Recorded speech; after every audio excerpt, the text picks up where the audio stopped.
As we continue journeying through the book of Psalms, and we have now concluded the first two books that are written in poetry for the book of Psalms, I think it's so interesting to see a continual lamenting and a continual desire to be delivered from current circumstances, whether it's David and whether it's Israel, who is now in bondage and exile. I think there's such great encouragement for you and I as we read through these Psalms. Of course, we can look at them individually and find great hope in them, but these particularly pertaining to Psalms 70 to 72 and even the entirety of the second book of Psalms, we're invited to rest in the presence of God, even in the midst of what we're dealing with, the struggles, the heartbreak, the fears, the anxieties. We're just invited to rest into the presence of God. And my encouragement to you, wherever you might be, whatever struggles and conflicts you might be facing, dark days and gloomy pictures that might be surrounding you, I want to breathe a life of hope in you to let you know that there is great encouragement and peace, strength and confidence in reflecting on who God is. Sometimes it can be very hard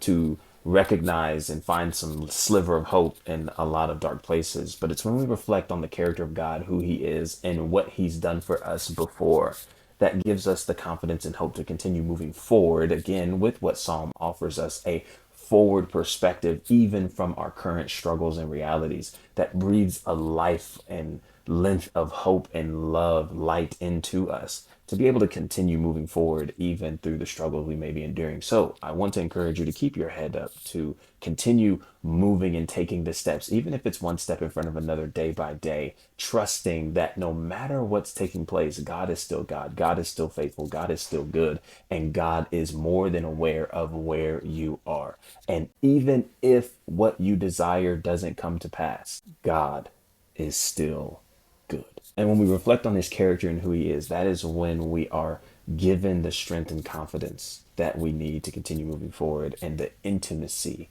that Christ desires to have with us, whether we have